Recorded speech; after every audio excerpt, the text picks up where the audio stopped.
All right, so this is a quick tutorial on how to make a Pictello. This does not go into like what I think about or how I choose a Pictello. It's just the mechanics. So, okay, so this is Pictello. So to make a new Pictello, I press the plus sign down here. And first I'm going to show you wizard mode, but I use expert mode. I basically don't use wizard mode at all. But I'll just show you wizard mode, which is what we started with. So when you click wizard mode, the reason I don't use wizard mode is you have to do it in chronological order, which again, I guess makes sense, but that's just not how I make Pictellos anymore. So first you have to put in the title. So I'm going to say test, and then next. So then you have to choose a cover picture. So um, you can go to your photo library, and I recommend you make an album for the particular pictello you're about to make.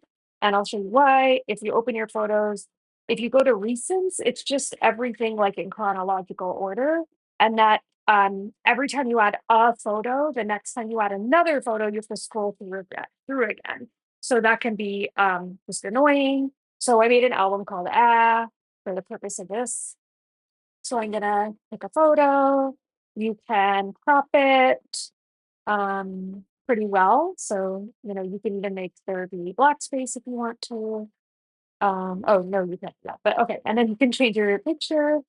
And then you can choose a voice. We just use the default, but you can pick a different voice that I don't really do, or you can make a recording. So this means if I click make a recording, I'll be able to record my own voice. So test.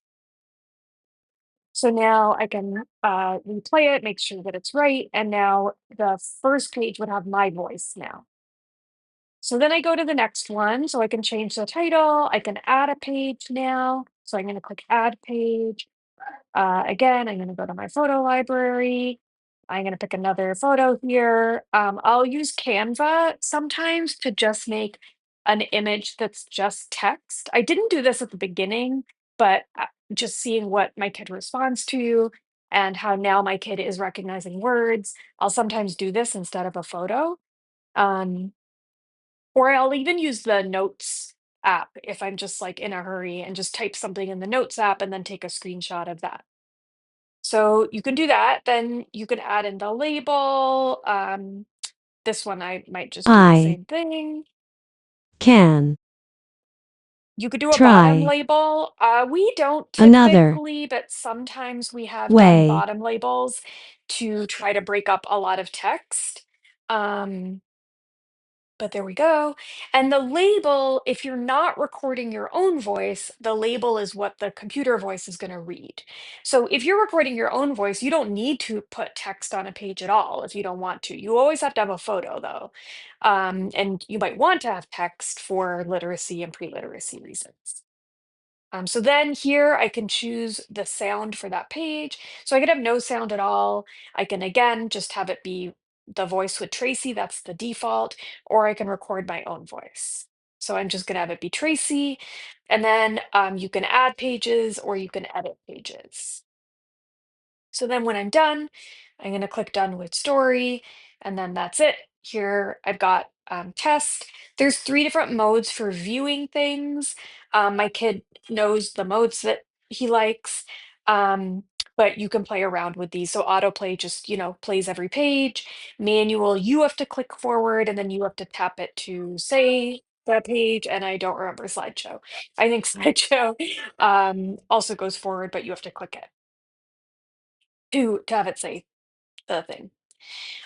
So that is the wizard mode.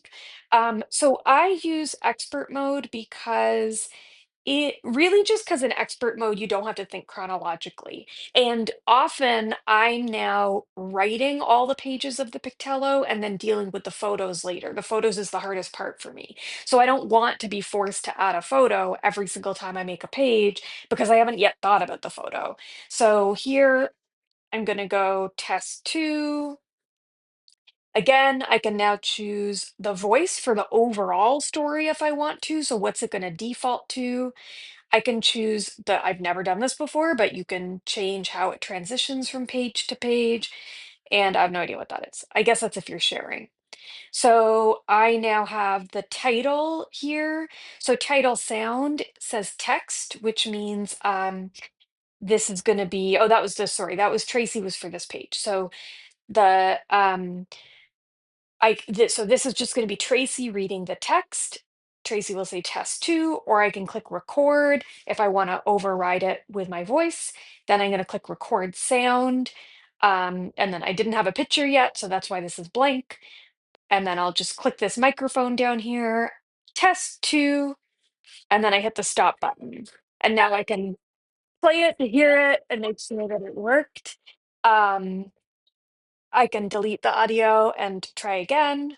And then if I go back, so I went back here, I can click picture, choose from the photo library.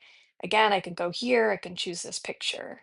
But now, so now I'm like on the main, this is where all the pages are going to appear. So if I press this little thing on the bottom left-hand corner, I can add a page. And so I can add in the label if I want to. This is a This label.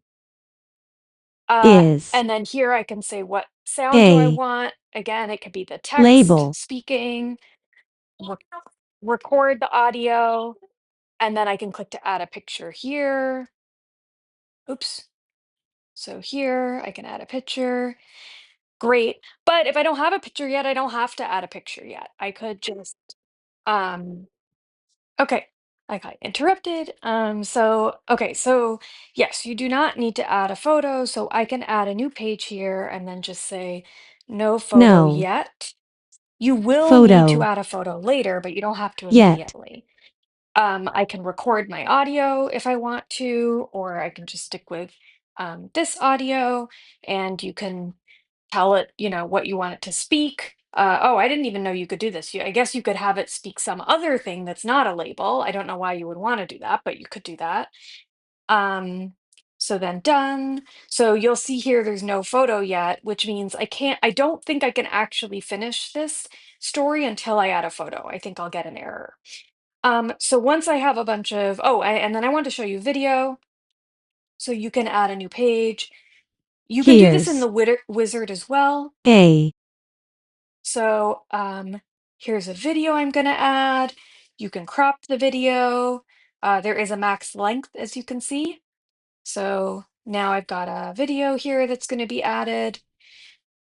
When you add a video, it's important that here under sound, you'll now see that the video button is clickable. Before it was not clickable. But you'll also see that the default is not to have the video sound. So right now, the way that this is set up, when you get to this page, it will show you the video, but the sound will be Tracy saying, here's a video. If you do not want it to be that, and you actually want the video sound, you have to click video. You can't do both. So it won't give you like the video sound and Tracy saying, here's a video, like over the video sound. That's not possible. When you're done, you can also preview the page if you want. So there we go. Now, I don't know if you can hear it, but there's the audio from this dog parade. Um, so then click done. And then lastly, you can move the pages around. So now what typically happens for me is I've created a story, I've put in a bunch of text, and then I'm like running it by Daniel. And then Daniel might be like, add this page, or usually I have too much text on a page. So I'm going to add a page at the bottom, but then when you add a page, it'll automatically go to the bottom. So then you press the edit button down here and use these three lines to move the pages around. So now I'm moving the page around, and then when I'm done, I can click done. You can also copy a page, again, by pressing this. And then now I have these options to copy a page, delete it, cut, I don't know. And then you can paste it by clicking this paste page down here. And then there is also a way to change the font if you want to. I don't remember how. I don't typically do that. Oh, if you go to labels and you click the info button, here you can make the font bigger or smaller or choose from a few different kinds of fonts as well. Oops. And then now, oh yeah, maybe that's why I don't do it because it freezes when I do it, but it does work. It just freezes. So now I'm gonna have to exit out of that and open up Pictello again. Okay. So there we go. And then that's it. And then you're done. And then the last thing I'll say is in terms of sharing stories, which is hard, and I'm not going to remember all the different ways. So in the library mode, you can click edit over here in the top right hand side. Also, when you click edit, you can click any story, and now you can click edit and open it in that mode that I just showed you. So even if you started out in wizard mode, you can edit it later in the non-wizard mode. So you can do different things, you can move things around, you can make folders, by the way. We don't use folders, but you can create a folder so to keep everything really organized, which I think is smart, and we should probably do that, but we don't. So we just have like an incredibly long list of Pictellos, as you can see. But you can make folders. And then you can share. So share, I hope I remember how to do this. So you can share as a PDF, which I've done before on the blog as well. That does exactly what you think. And then you can click share as Pictello story. So primarily we're using AirDrop because I'll make a Pictello on my phone and then I'm going to AirDrop it to multiple of my kids' devices. So that's just really easy. You AirDrop it. It does a really weird thing when the receiving iPad gets it, and then you have to actually say open it using Pictello on the iPad. It won't automatically open it in Pictello. Um, you can share it via text. I don't know if we've done that before. And then there's the sharing server, which frankly, I don't ever remember how to do. We were doing it a while and we've sort of stopped doing it. But I don't know, sharing server. Yeah, you have to like create an account. Then I always forget the username. And then it'll like email a code. And then the person who's receiving it needs to do something to like open not that, oops. Um, I don't know. You have to like the person who's receiving it has to enter the code here and log into your account, and then it'll open it. But there are other ways. So you can also do, sorry, I'm clicking on the gear at the bottom right-hand corner. You can connect it to Dropbox. So this Dropbox integration, which I used to have on, I don't know why it's off. And if you have that on, then when you go to share it, you can say share to Dropbox. And then I've done that to share stuff with blog readers. So I've like put like 20 Pictellos into a Dropbox folder and then just given somebody else the link to the Dropbox folder and they can download whatever they want. And then you can also back up to a Mac.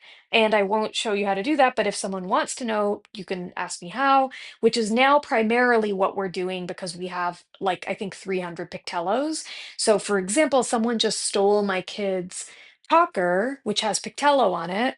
So then we had to get a new talker, and then I had to use the other iPad back up Pictello onto my computer, which is not that hard, but it's hard to figure out. But once you know how to do it, it's not that hard. And then plug in the new iPad and then restore to the new iPad. And so that's how we can move all the Pictellos between devices. And it's very like easy, but it's like not intuitive at all. And even this time, I forgot how to do it and thought that it was broken, but it was not.